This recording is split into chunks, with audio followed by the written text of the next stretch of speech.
दिखाई नहीं दे रहा। हाँ सच, मुझे भी यहाँ कुछ नहीं दिख रहा। तो फिर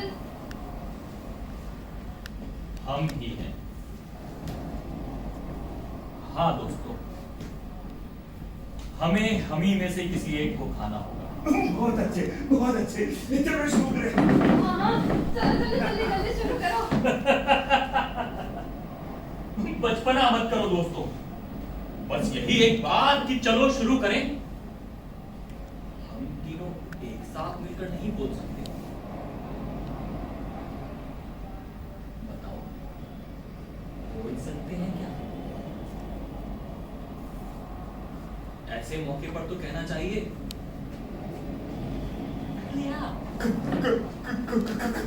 कौन? या फिर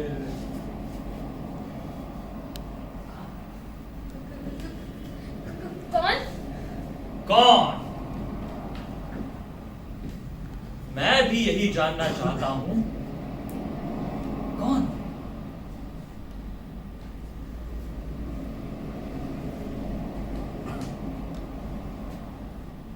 तुम ही अपने कुलशील और खानदान की मर्यादा का कुछ तो सम्मान करो। वो बाज। बाज? कहाँ? हाँ वो वहाँ बाज। ओह, बाज। कबूतर? नहीं, देखो देखो दोस्तों, ऐसे नाराज मत हो। मैं कबूल करती हूँ कि मैं बहुत स्वार्थी, बहुत घमंडी इंसान हूँ। मैंने आज तक कभी स्कूल में भी किसी के साथ अपना खाना नहीं बांटा। हमेशा एक कोने में अकेले बैठ के खाया। सच में हवा गंदी होती जा रही है। अब तो हमें पर्चियां निकालनी होंगी। ठीक है, एकदम ठीक है। हाँ, ये बिल्कुल ठीक है, पूरी तरह मंजूर। ठीक है, तो फिर हम लोग पर्चियां निकालेंगे। एक काम करो, तुम में से कोई एक संख्या छाट ले, फिर दूसरा कोई दूसरी संख्या छाट ले, फिर अंत में मैं भी एक संख्या छाट ही लूंगा। अगर इन तीनों संख्याओं के योग में 2 का भाग ना लगा तो समझो कि मैं हारा और आप लोग खुशी खुशी मुझे खा सकते हैं। लेकिन अगर 2 का भाग लग गया तो ये तो सरासर जुआ है। मेरा जुए में विश्वास नहीं। हाँ, अगर जोड़ में गलती हो गई तो?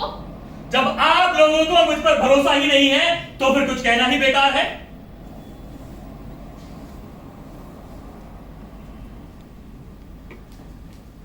मुझे लगता है हमें कोई दूसरा तरीका ढूंढना चाहिए, क्योंकि वो सभ्य लोग हैं। ये पर्ची निकालने वाला तरीका एकदम जंगली है। हाँ, ये पर्ची निकालने का तरीका बिल्कुल ही वाहियात है, एकदम नामंजूर। तो फिर खुला चुनाव?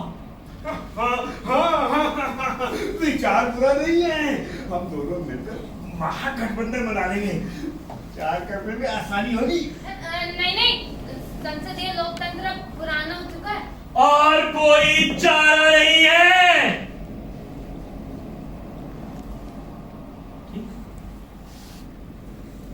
ठीक है, अगर आप लोगों को तानाशाही मंजूर है तो मैं खुशी खुशी सारे अधिकार अपने हाथ में लेने के लिए तैयार हूं। नहीं, तानाशाही का नाश हो। तो फिर खुला चुनाव? गुप्त मत। और ये महागठबंधन वगैरह कुछ नहीं, हर उम्मीदवार अपना चुनाव अलग अलग लड़ेगा। हाँ, मैं ये टोपी यहां रखता हूं। अब हम इसमें मतदान करेंगे। हर उम्मीदवार इसमें एक पर्ची डालेगा जिस पर उसका नाम और नंबर लिखा होगा। पर मेरे पास तो अभी कलम ही नहीं है। मैं दे देता हूँ। हाँ? लेकिन वो क्या है ना, मुझे भी लिखना है ना।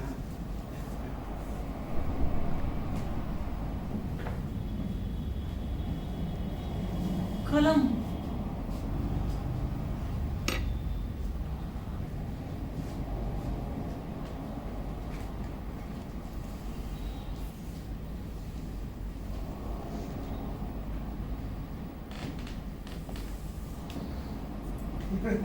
लोकतंत्र जिंदाबाद।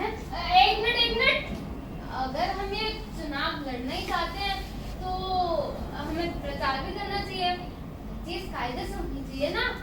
सारी सभ्य दुनिया में ऐसा ही होता है, चुनाव से पहले प्रचार ही किया जाता है। क्यों? ठीक है, अगर आप लोगों की ऐसी ही इच्छा है तो फिर झटपट।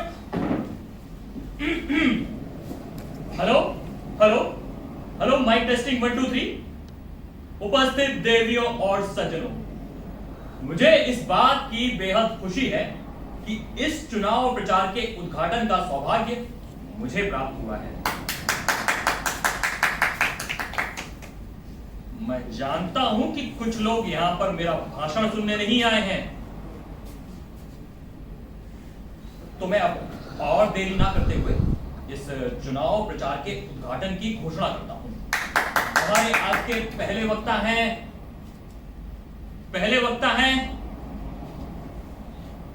कौन है पहला वक्ता? पहले आप बोलेंगी। मैं हाँ, मैं बाद में बोलूंगी। मैं कोई अच्छी वक्ता नहीं हूँ, मेरे से ये सब कभी हुआ ही नहीं। अरे लेकिन ये सब करने का सुझाव तो आप ही का था। वही तो, ये चुनाव, ये राजनीति, ये प्रचार, ये सब तुम्हारा आइडिया ही तो था। अब तुम दबाकर क्यों भाग रही हो? अरे तुम्हें ही बोलना होगा। तुम्हें ही बोलना होगा। तुम्हें ही बोलना तुम्हें होगा। बोलना पड़ेगा। तुम्हें ही बोलना होगा। बोलो बोलो। जैसी सभा की इच्छा।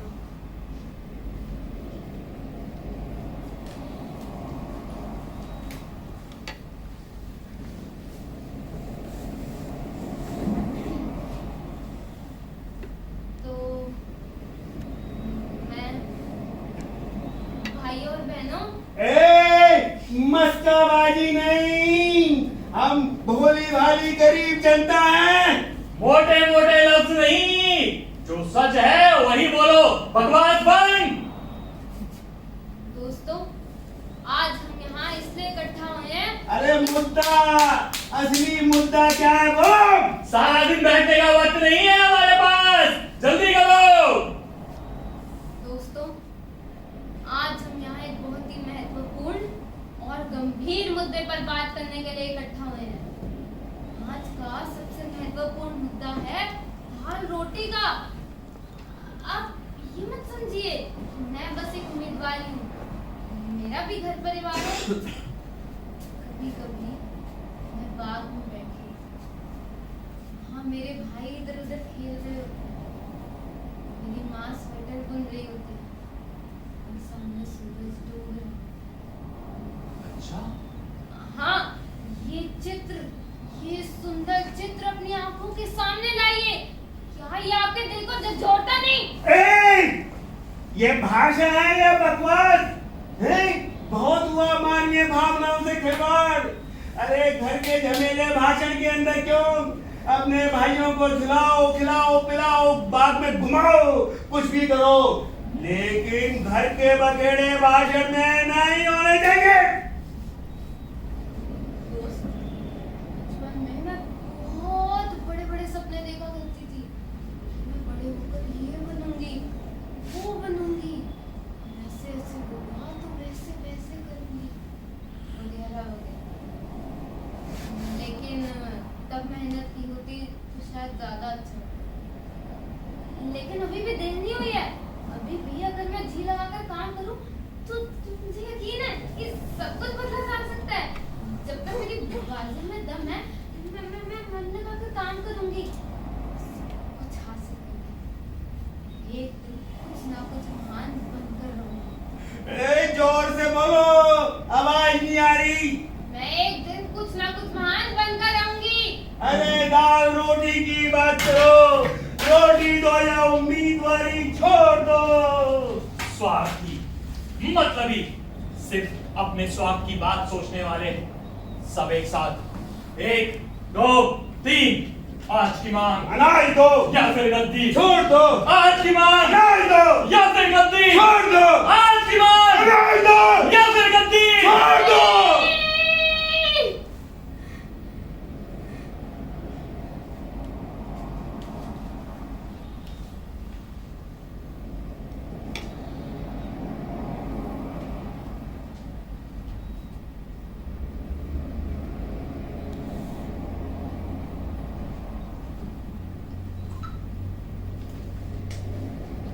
बहुत गलत किया, बहुत गलत किया, बहुत गलत।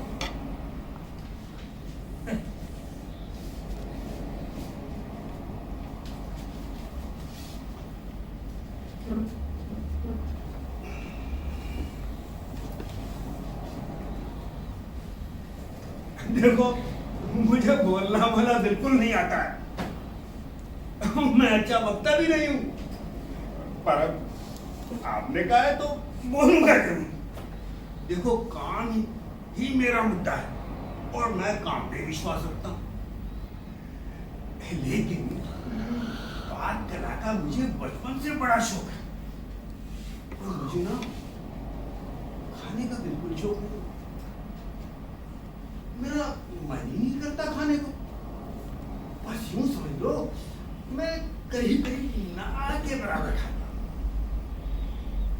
पिछले 2 साल तक तो 2-3 दिन में एक आध टुकड़ा मिल जाता था तो खा लिया करता था। लेकिन आजकल तो कुछ भी नहीं खाता। अब तो मेरा अनाज से कोई संबंध ही नहीं रहा।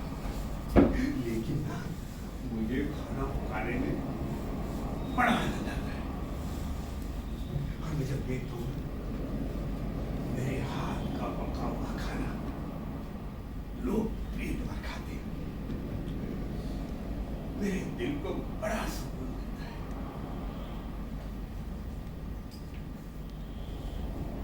जब मैं देखता हूँ ना मेरा स्वादिष्ट खाना खाकर लोग और उनके चेहरों पर खुशी आ जाती है, सच में मेरे को तृप्ति मिल जाती है। और मैं ये सोचता हूँ कि मैं अब अपने बचे हुए जीवन में बस यही खुशियां बटोरता हूँ, लोगों को स्वादिष्ट स्वादिष्ट खाना खिलाऊं और खुश रहूं ताकि लोग खुश रहें। देखो, सीधी सादी सरल भाषा में मैं बस ये कहना चाहता हूँ कि मैं ना हर तरह का गोश्त बहुत अच्छी तरह से बनाता हूँ और मेरे मसालों का जवाब नहीं। बस बस बस, मैं इतना कहकर बैठ जाता हूँ।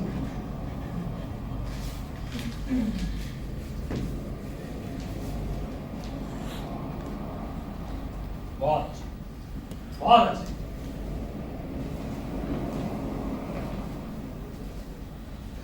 जिंदाबाद जिंदाबाद। यहाँ उपस्थित भूखी जनता को मेरा 100 बार सलाम। हमारा नेता कैसा हो, ऐसा हो, ऐसा हो। दोस्तों, मैं ज्यादा कुछ नहीं कहूंगा, मेरा भाषण बहुत ही छोटा होगा। यूं समझो कि एक सैनिक का दूसरे सैनिक के नाम संदेश। Here here. दोस्तों, आप लोगों पर दबाव डालने की मेरी कतई इच्छा नहीं। मैं चाहता हूं कि आप लोग अपना फैसला स्वयं करें। मैं तो बस आपका सेवक हूं और आप लोगों की मर्जी मेरी पवित्र धरोहर है। मुझे तो आप लोग जो देंगे मैं वही खाऊं। दूसरी बात, मैं अपने रास्ते से हट जाऊं ये संभव नहीं। अगर आप लोगों ने मुझे खाने के लिए भेजा, देखिए मैं बहुत बीमार है, बहुत कमजोर, मेरी 2 पसलियां चांदी की हैं, जिगर खराब है और ये दायां पाँव बाएं पाँव से थोड़ा सा छोटा है, लेकिन मुझे ये सब बताने में बिल्कुल भी हिचक नहीं है। और हिचक हो भी तो क्यों। तीसरी बात, मुझे घुमा फिरा कर बातें करना पसंद नहीं। मैं जो बोलता हूं सीधा और सच्चा। अगर आप लोगों ने मुझे नहीं चुना तो मैं खाने के लिए टांगे दूंगा, भेजा दूंगा, लेकिन जुबान मैं खाऊंगा। कोई मुझे रोकने की हिम्मत ना करे, जबान मैं किसी को नहीं दूंगा। हमारा नेता कैसा हो, ऐसा हो, ऐसा हो। बस इन्हीं शब्दों के साथ मैं अपना भाषण समाप्त करता हूं। हमारा नेता कैसा हो, ऐसा हो, ऐसा हो। अब तो खुश। हाँ, भाषण आपका अच्छा रहा, लेकिन एक मुश्किल है। मुझे भेजा पसंद नहीं है, तकलीफ होती है। अगर आपको एतराज ना हो तो। वाह जनाब वाह, क्या कमाल का भाषण था। और आपके भाषण ने मुझे कई बार झकझोरा। और आपकी वो जुबान पसंदगी वाली बात है ना भाई, मैं तो उसके लिए आपके साथ ही हूँ। ठीक है, चुनाव प्रचार अब समाप्त हुआ, अब मतदान होगा। शुक्रिया, मैं आपके आभारी हूँ। इसलिए मैं आपकी कोई और सेवा कर सकता हूँ। आपकी सेवा करने में मुझे बहुत खुशी होगी।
मतदान संपन्न हुआ। अब होगी मतगणना।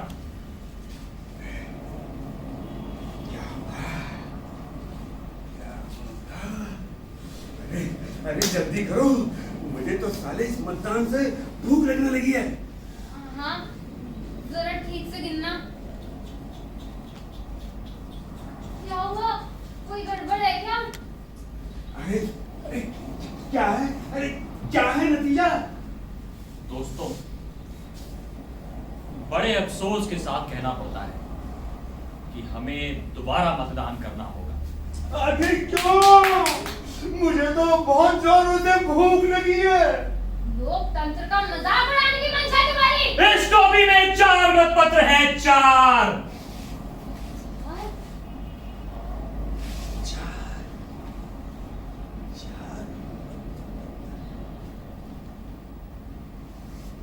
मैंने तो पहले ही बोला था, संसदीय लोकतंत्र पुराना हो चुका है।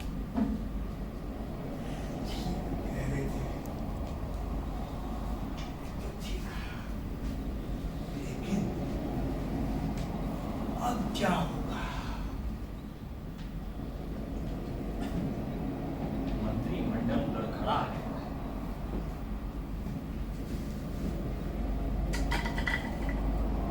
अब तो निर्विरोध चुनाव ही एकमात्र रास्ता है, और उसके लिए उम्मीदवार का चुनाव वो कौन चुनेगा? मैं आपके लिए ये काम भी करूंगा। आपकी परेशानी दूर करना तो मैं अपना फर्ज समझता हूँ। ठीक है, वो काम तो मैं भी कर सकती हूँ। कोई अंधेर कर दिया क्या?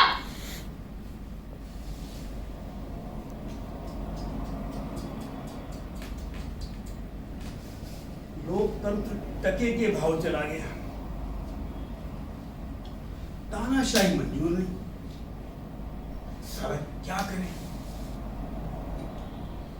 मुझे लगता है हमें बीच का सुनहरा रास्ता निकालना चाहिए।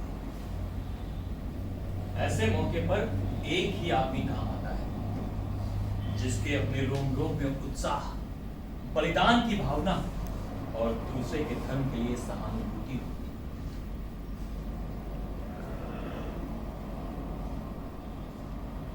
मामूली उपाय खत्म हो जाने पर पक्के इरादे वाले लोग ही आगे आते हैं और हालात पर काबू पाते हैं। तो दोस्तों, बस और नहीं सुनाई भाषण। अरे सुन ले। दूसरे के लिए खुद को मिटा देने की इच्छा, बलिदान की भावना, अपने धर्म का आदर, दूसरे के धर्म का सम्मान, ये सब ऐसे गुण हैं जो छुपाए नहीं छुपते हैं। चुनाव प्रचार शुरू होने के टाइम से ही मैं और मंजूला ये देखते आ रहे हैं कि तुम किसी नकचढ़े की तरह हमसे दूर दूर रहे हो, लेकिन फिर भी तुम उदार, दूसरों के काम आने वाले हो। ठीक है ना? बिल्कुल ठीक कहा, बिल्कुल ठीक कहा। भाई मैंने तो अपनी अब तक की जिंदगी में इससे भला कोई नहीं देखा। दोस्त, दूसरों के लिए खुद को मिटा देने की तुम्हारी इच्छा को इस समाज ने पूरा किया। मुझे इस बात की बेहद खुशी है।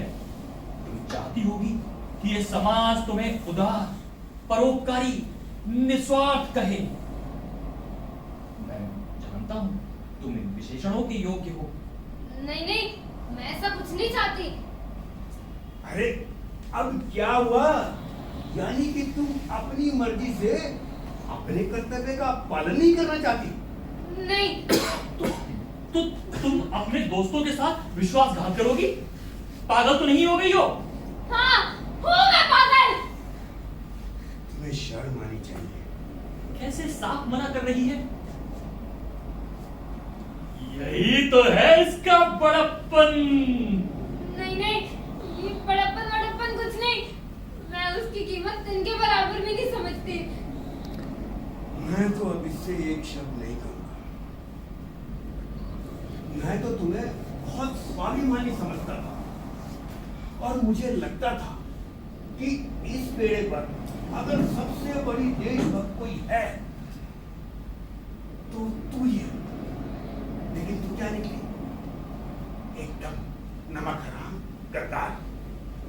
तुमने हमें बहुत निराश किया है। स्वाभिमान नाम की तो तुम में कोई चीज ही नहीं है। तुमने कोई ना कोई उपाय तो सोचा ही होगा। बताओ, सोचा है ना? बिल्कुल। मैं तो बस एक ही चीज मानती हूँ, वो है इंसाफ। हर सूरत में इंसाफ। राजू का कोई पलड़ा ना ऊपर होना चाहिए और ना नीचे। हुआ जरा सूरत तो देखो इस इंसाफ वाली की। क्यों? तुमने ये कैसे मान लिया कि इंसाफ तुम्हारे विरुद्ध नहीं होगा? मेरा मतलब तुम्हारी उम्मीदवारी के बारे में। इसी बात है, मैंने बचपन से परेशानियां झेली हैं। कभी जिंदगी में कोई मददगार नहीं मिला। बचपन खस्ता हाली में बीता। हमेशा बस परेशानियों से लड़ती आई हूँ। इसीलिए तुम्हें लगता है कि इंसाफ तुम्हारी तरफदारी करेगा और तुम्हारी सारी तकलीफें और दुखों को दूर करेगा। हाँ, बिल्कुल। जो लोग इस बात का शोर मचाते हैं, इस बात का ढिढोरा पीटते हैं कि इंसाफ नाम की कोई चीज नहीं है इस दुनिया में, वो लोग खुद कितने गैर जिम्मेदार हैं, मुझे ये देखकर आश्चर्य होता है। उन्हें इंसाफ चाहिए, क्यों? ताकि दूसरों की भलाई से उनको फायदा हो। मैं पीछे नहीं हटूंगी। फैसला बस इंसाफ का, मेरी शर्त इतनी है। हाँ, मतलब कोई तुम्हें ना खाए, यही ना? ये सारा झूठा इंसाफ है। पहले इंसाफ, फिर सारे बखेड़े। मेहरबानी करो।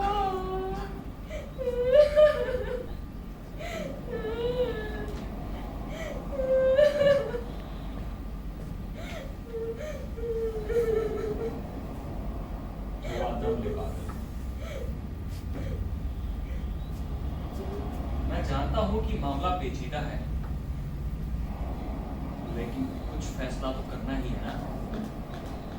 मैं तो इससे एक शब्द नहीं कहूंगा।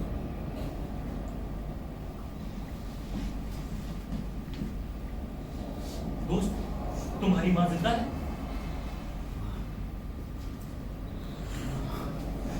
आपकी माँ जिंदा है? नहीं, मैं तो पैदा होते ही अनाथ हो गया था। मैं भी अनाथ हूं। माँ कसम, मेरी भी माँ मर गई।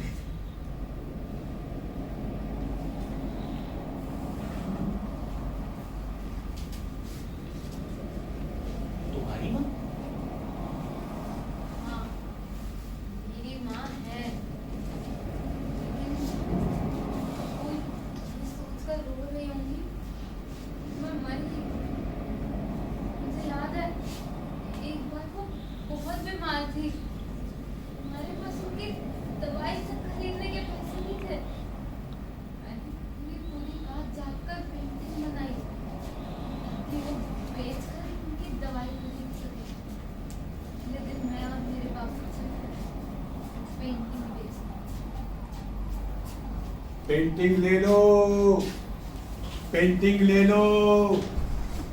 ये बाबू, ले लो ना पेंटिंग, ले लो ना। देखो, मेरी बेटी ने रात रात भर जागकर बनाई है। ले लो ना, नहीं लेंगे आप तो लीजिए ना। देखो हनुमान जी की कितनी अच्छी पेंटिंग है, लीजिए ना। आप भी नहीं लेंगे पेंटिंग? कोई नहीं लेगा। आप तो लीजिए ना। देखिए, मेरी बेटी ने रात भर जागकर पेंटिंग बनाई है। वो इसको बेचकर अपनी माँ की बीमारी की दवाई खरीदेगी। आप भी नहीं लेंगे?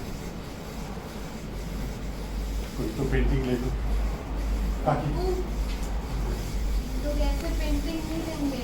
वो आप उनको वो गाना सुनाइए ना, कौन सा गाना? वही पेंटिंग वाला।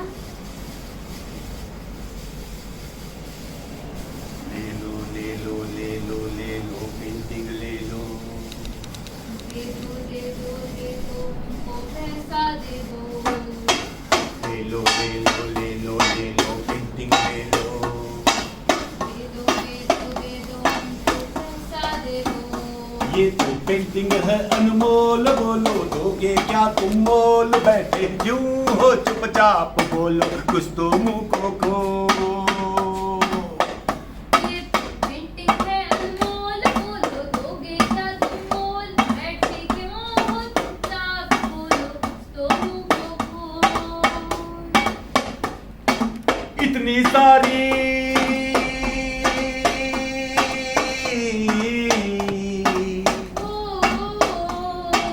इतनी सारी पेंटिंग है, एक तो ले लो। तो ले लो।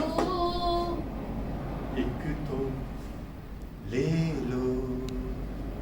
बाबू एक तो ले लो। ले लो ले लो ले लो ले लो पेंटिंग ले लो। ले लो ना। दे दो दे दो दे दो हमको पैसा दे दो। दे दो ना। ले लो ले लो पेंटिंग ले लो। दे दो दे दो। हमको पैसा दे दो।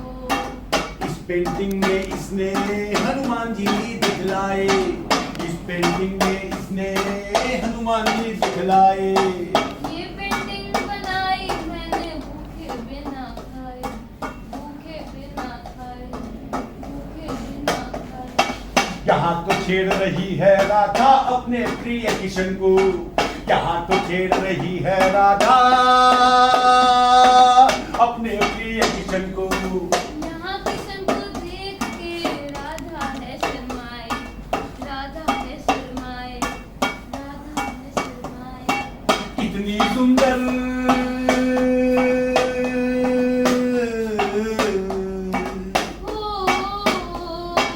इतनी सुंदर पेंटिंग है, इसको ले लो। इसको ले लो। इसको ले लो। बाबू इसको ले लो। ले लो ले लो ले लो ले लो पेंटिंग ले लो। ले लो ना। दे दो दे दो हमको पैसा दे दो ना ले लो पेंटिंग ले लो दे दो हमको पैसा दे दो। इस पेंटिंग से खरीदेगी ये माँ की दवाई इस पेंटिंग से खरीदेगी ये माँ की दवाई माँ की दवाई की दे रही दुहाई कहीं कहे ना लोग देखो तुम लोगों को कहीं कहे ना लोग देखो तुम लोगों को इतना सुनकर भी बेटर दो वो दया ना आए वो दया ना आए वो दया ना आए। दिल में है अगर कुछ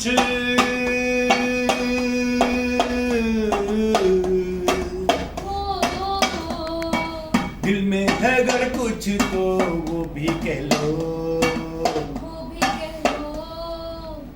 पेंटिंग ले लो बाबू पेंटिंग ले लो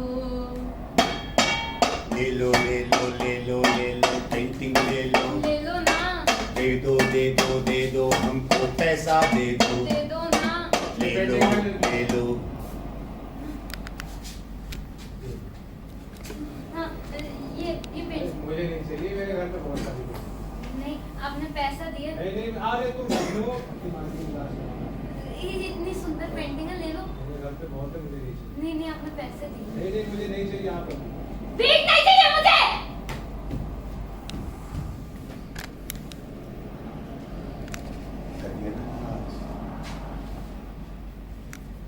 अरे कर दिया ना नाराज मेरी बेटी को मेरी बेटी ने रात भर जाकर पेंटिंग बना दी अपनी मेहनत का मेहनताना ही तो मांग रही थी आपसे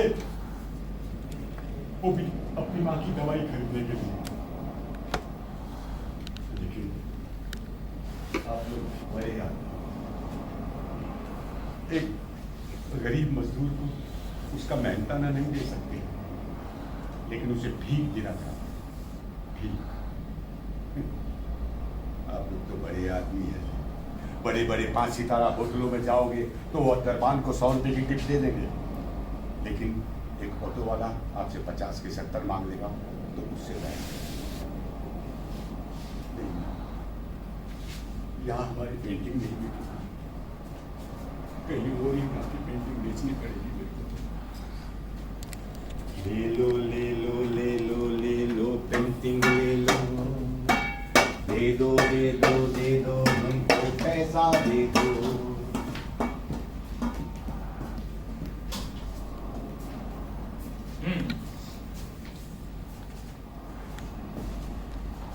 तो तुम्हारी माँ जिंदा है इंसाफ की दृष्टि से देखें तो फैसला एकदम साफ है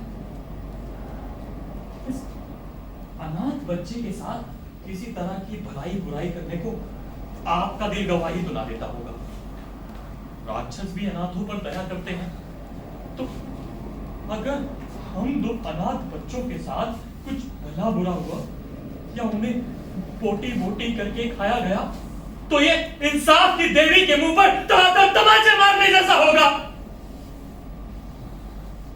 हम अनाथ हैं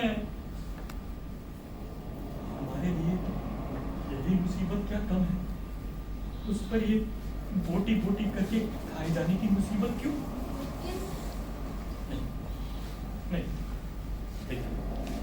फैसला दिन की रोशनी की तरह एकदम साफ है आपकी एक माँ है और आपने अपनी सारी जिंदगी ऐशो आराम में बिताई है इस दुनिया का आपके ऊपर बहुत बड़ा एहसान है तो फिर तो अनाथ बच्चों की मदद करके आप उस एहसान का बदला क्यों नहीं चुकाती अभी अभी तो आपने कहा कि आपकी मां ये सोचकर दुख में डूब गई होगी कि आप इस दुनिया से चल बसी अब आप क्यों मुकर रही हैं फिर तो कुछ समझ ही नहीं आ रहा हाँ हो सकता है कि मेरी माँ भी मर गई हो हाँ जब मैं पिछली बार गई थी वो बहुत कमजोर थी और उसके बाद मैं काफी सालों से अरे अब आप बच्चों जैसी बातें कर रही हैं। इस बात का सबूत? बिल्कुल ठीक कहा। क्या सबूत है तुम्हारे पास इस बात का? देखिए, मैं बस इतना ही कहना चाहती हूँ कि जब मैं पिछली बार गई थी तो वो बहुत ज्यादा बीमार थी। और आजकल की बीमारियों का तो आपको पता ही है। वाह वाह, क्या ख्याल है, लेकिन एकदम हवाई। दोस्त, मैं देख रहा हूं तुम्हारी माँ जिंदा है और हट्टी कट्टी है। भगवान करे कि वो 100 साल जिए। लेकिन हमारी माँ, ये बच्चे नहीं जानते वो माँ का प्यार, घर बार की छाया, भरपूर दाना पानी, वो माँ का प्यार भरा हाथ कुछ भी नहीं जानते। दोस्त, तुम्हें याद है वो सर्दियों की रात जब हम सड़क पर नंगे पैर आने जाने वालों को मूंगफलियां बेचा करते थे? मूंगफली ले लो, मूंगफली ले लो, मूंगफली ले लो। याद मत दिलाओ। पूरे शरीर में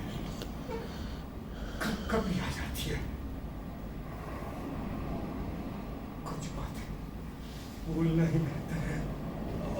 और याद है वो तुम्हारा चाचा? चाचा? या मामा, वो रात को आया था और बची हुई आखिरी रोटी अपने कुत्ते को डालने के लिए ले गया था। ना जाने कैसे कैसे डरावने सपने देखे हमने। बचाओ बचाओ। अरे अरे, मुझे लगता है वहाँ कोई है, किसी के पास है। बात मत बदलो। लेकिन साली गलती हुई, मानवीय भावनाओं का तुमसे क्या लेना देना? तुम सबके सब एक जैसे हो, स्वार्थी माओ के स्वार्थी बच्चे। बचपन में ये खिलौनों से खेलती होगी। हाँ, गुड़िया, गुब्बारे। बचाओ बचाओ। अरे, मैं झूठ नहीं बोल रही, वहाँ सच में कोई है। हाँ, शायद कोई तैरता हुआ इधर ही आ रहा है। हाँ हाँ, जरूर है।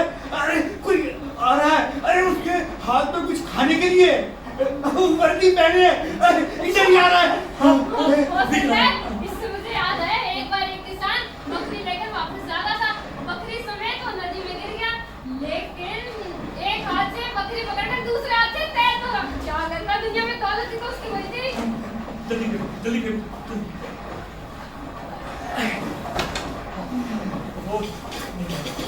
दोबारा फेंको, दोबारा फेंको। हाँ, पकड़ लिया उसने, पकड़ लिया।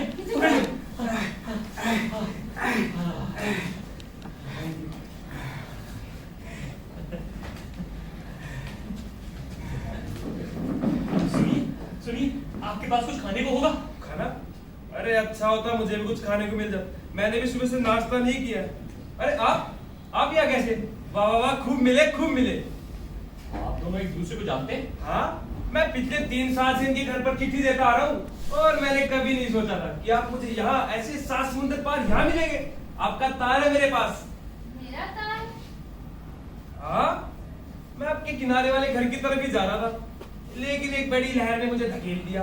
वो तो मैं अच्छा तैराक हूँ इसलिए बच पाया। ये लीजिए आपका तार। ये तुम्हारी वर्दी तो असली है ना? और नहीं तो क्या? अरे गीली तो ये पानी में गिरने से, उसमें क्या है? परम पूज्य माता जी की जय हो, जय हो, जय हो। क्या हुआ? मुझे बताते हुए बहुत खुशी हो रही है कि मेरी माँ भी मर गई, मर गई, मर गई। साला सब सबला।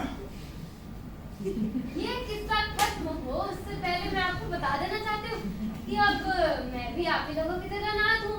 अब कौन किसे खाएगा इसका फैसला फिर से कर देते हैं। अरे लेकिन मुझे ऐतराज है। हो सकता है तुमने इस डाकिये को फुसलाया हो।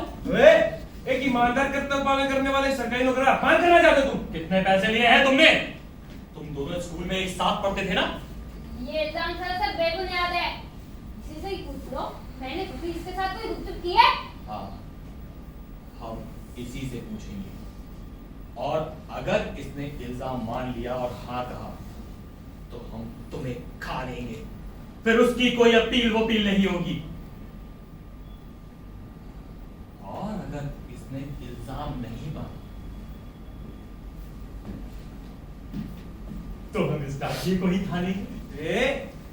ये मुझे खा डालने की बात चल रही है। मैं तो अभी आया हूँ। यही तो बात है, तुम अभी आए हो और तुम एकदम तरोताजा हो, तुम्हारा स्वाद भी एकदम लजीज होगा। या यूं कहे कि दोनों भी खा ले, एक को तलकर और एक को उबाल कर। नहीं, ऐसा करते हैं, एक को भून कर खा लेते हैं और दूसरे का ना भरता बनाकर। नहीं, हाँ हो सकता है कि डाकिया नाक ना हो। अगर ऐसा हुआ तो हम तीनों अनाथ मिलकर उससे।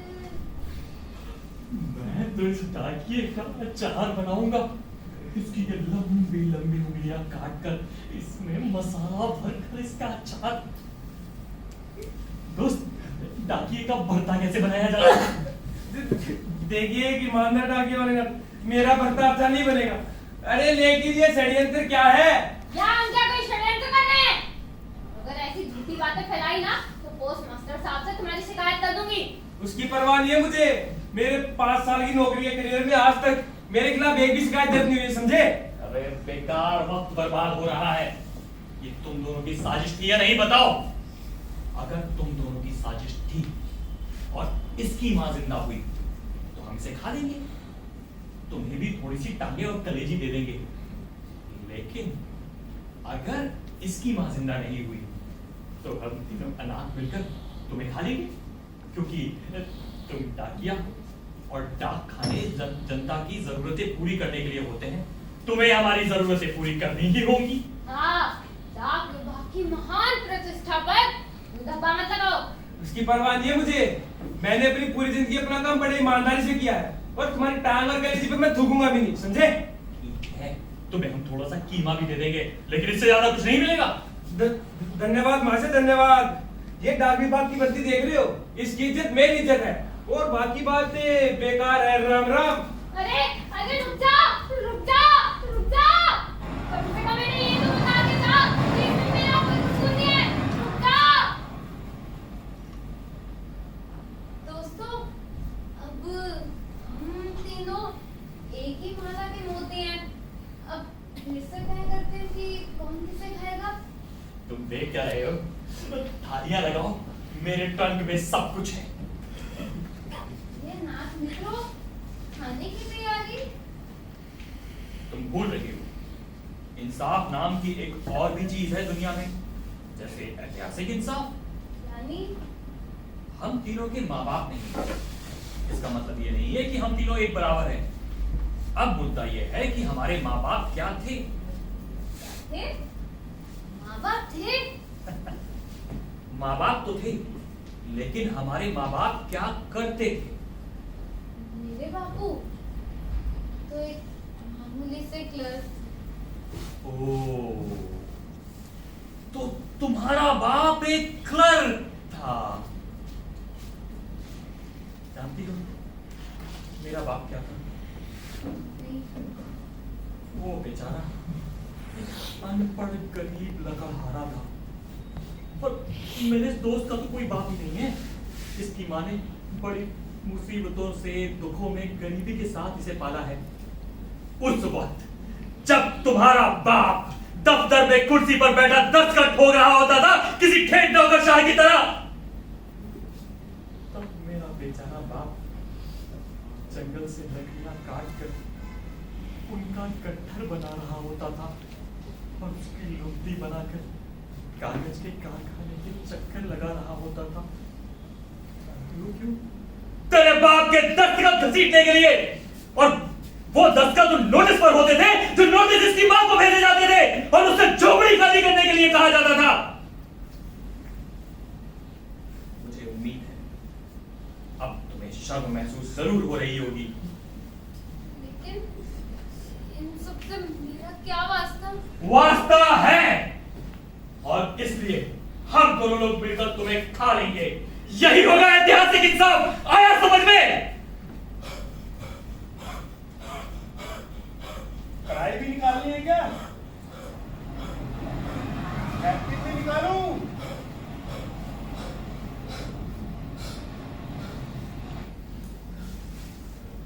महाराज, महाराज महाराज कितनी खुशी की बात है, आखिर आप मिल ही गए। कौन हो तुम? आपने मुझे नहीं पहचाना? महाराज आपको याद नहीं, मैंने आपको घोड़े पे सवारी कराई थी, तो अब आप छोटे जागीरदार थे। दफा हो जाओ। महाराज कितने वर्ष बाद जी भर के देख रहा हूँ महाराज। महाराज हवेली में आपको न होने के कारण हवेली में सब लोग आपके बारे में परेशान हैं।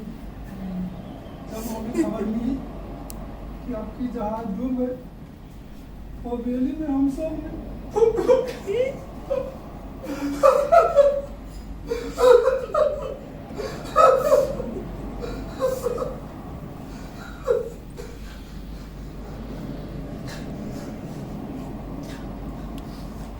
सोचा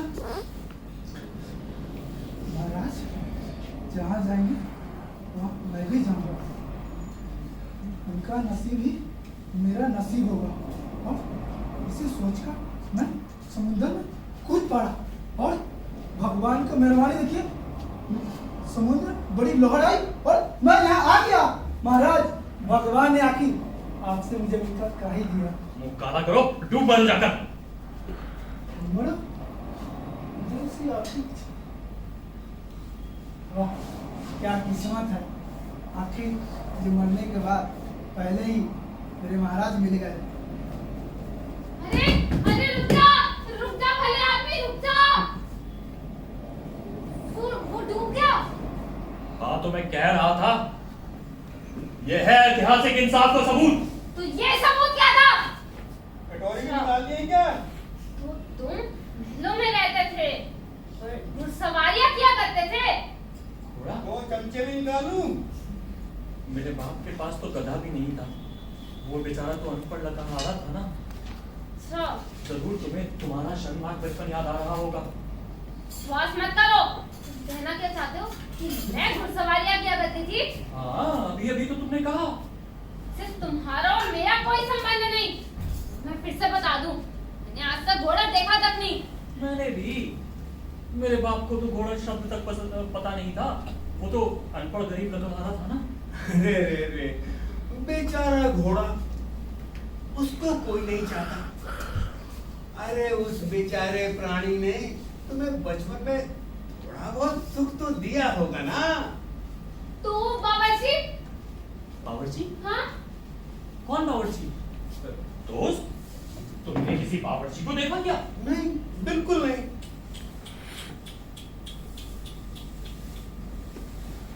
अब मैं और क्या कहूँ? तुम्हें नजारे दिखने लगे हैं। अरे पागल हो गई है तू। तुम्हारा खुद का कोई बस ही नहीं रहा। तुम्हें नहीं पता कि तुम क्या देख रही हो, क्या बोल रही हो। तुम्हें ये भी नहीं पता कि तुम्हारा भला किसमें है। इसलिए तुम हमारी बात मानो। हमें मालूम है कि तुम्हारा भला किसमें है, और तुम्हारा भला इसी में है कि हम तुम्हें खा डालें। और उसका सबसे आसान तरीका है कि तुम्हें मरना होगा। जल्दी से थालियां लगाओ।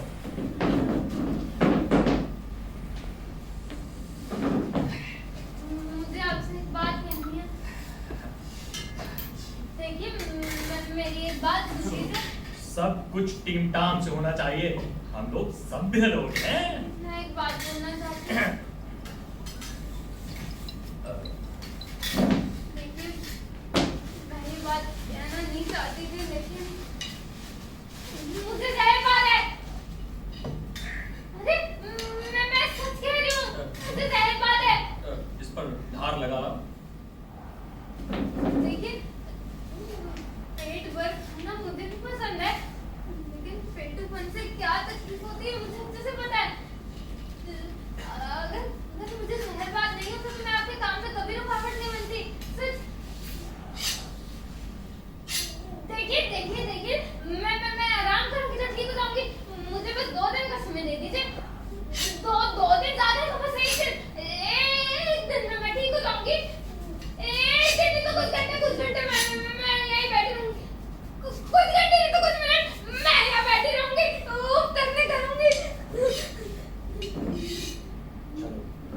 शुरू करते हैं। मैं आपकी एक बात कहना चाहती हूँ आपसे। क्या? आप ही की भलाई की है, सफाई की बात में आपको नहीं लगता कि मेरे पैर गंदे हैं, मुझे धो लेना चाहिए? तुम्हें क्या लगता है?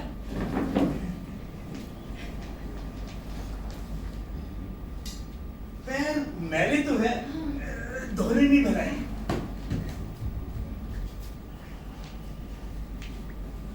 हाँ, वैसे बैक्टीरिया दिख तो नहीं रहे, लेकिन महसूस तो हो रहे हैं ना, खुजली भी हो रही है। ठीक है, थोड़ी सी सफाई से किसी का कुछ बिगड़ता नहीं है, बल्कि उम्र भी बढ़ती है। हाँ, लेकिन आप लोगों का मन कभी नहीं बदलेगा क्या? मेरा ख्याल है कि ये बात मैं तुम्हें पहले ही बता चुका हूँ। आप आत्म बलिदान के बारे में कुछ कह रहे थे? हाँ, आत्म बलिदान। आत्म बलिदान का विचार बहुत ही ऊंचा और बुलंद है। सच? हाँ, इसके बारे में कुछ और बताइए। इसके बारे में और क्या बताऊं? आत्म बलिदान मतलब दूसरों की भलाई के लिए खुद को मिटा डालने की इच्छा। अच्छा, हाँ, वो तो है, लेकिन पहले तुम्हें हमारी बात पर विश्वास ही नहीं हुआ। तुम्हें लगता था कि हम गलत कह रहे हैं। हाँ, मैंने आपकी एक बात नहीं सुनी, लेकिन अब मुझे आपकी बातों में सच्चाई नजर आने लगी है। तुम्हारे पास अभी भी सुधरने के लिए बहुत वक्त है। हाँ, पहले आपकी एक भी बात नहीं सुनी। दोस्त, इसका दिल ऊपर से जितना दिखता है अंदर से उतना बुरा है नहीं। इसे हमारी बातों पर विश्वास हो रहा है। मेरा ख्याल है कि पैर धोना काफी हुआ। अभी तलवे तो बाकी हैं, लेकिन दोस्त, तुम चिंता मत करो। तुम हमारी जान बचाने के लिए, हमारी भूख मिटाने के लिए आत्म बलिदान दे रही हो। तुम तो बहुत महान कहलाओगी।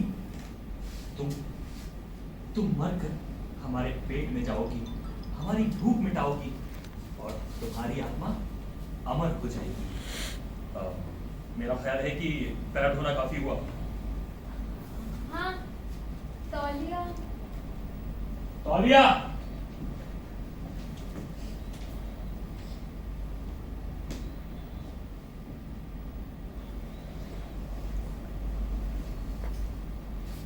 मैं क्या कह रही थी? मेरे अंदर एक नया इंसान जन्म ले रहा है। एक तुच्छ सा त्याग कर कर मैं महान बन जाऊंगा।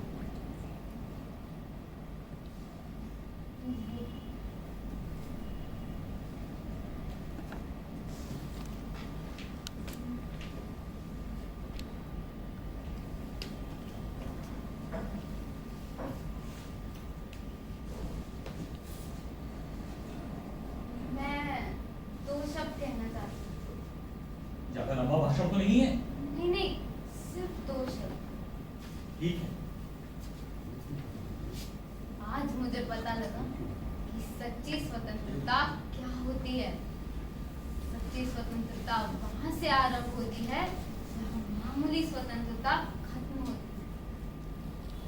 अगर आप भूखे रहकर किसी को खाना दे देते हैं तो वो मामूली स्वतंत्रता, लेकिन सच्ची स्वतंत्रता वो है जब आप खुद का बलिदान कर कर अपने दोस्तों का पेट भरें। तो इसीलिए मैंने फैसला किया है। अरे मोटा भाई, ये कुछ आलू और मांस के टुकड़े मिले हैं। अरे छोड़ो इन बासी आलू और मांस के टुकड़ों को। वो देखो, ताजा मांस तैयार हो रहा है।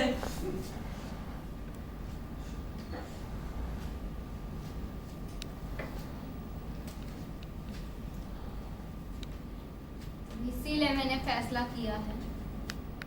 इसीलिए मैंने फैसला किया है। इसीलिए मैंने फैसला किया है कि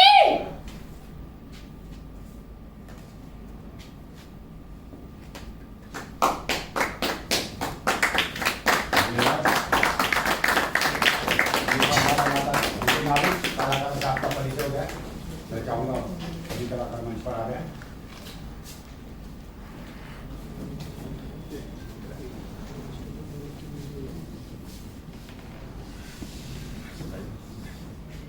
इशिता सचदेवा। अभिषेक दुबे, मोटा खिलाड़ी। नसीम खान, बावर्ची भूमि। रविंद्रनाथ बस मंजूरा की भूमि। गोविंद अब्बास डाकिया की भूमि। मैंने पेंटिंग खरीदी। और लाइट पर थे आमिर, आइए। और साउंड पे थे शेखर तिवारी। और बैकस्टेज में हमारे पास थे फराह अलवर। कथुरिया जी आइए।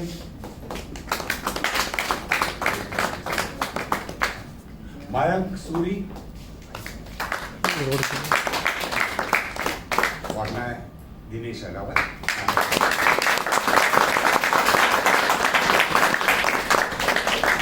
धन्यवाद। अक्सर सीरियस नाटक के लिए लोग कम ही होते हैं, फिर भी आप लोग आ गए, बहुत बहुत शुक्रिया। और इसलिए अगला नाटक 31 दिसंबर को हमारा होने जा रहा है यहीं पर, गद्दे की बारात हास्य नाटक होगा। मैं चाहूँगा उसके लिए भी अवश्य समय निकालें। बहुत बहुत धन्यवाद, बहुत बहुत शुक्रिया।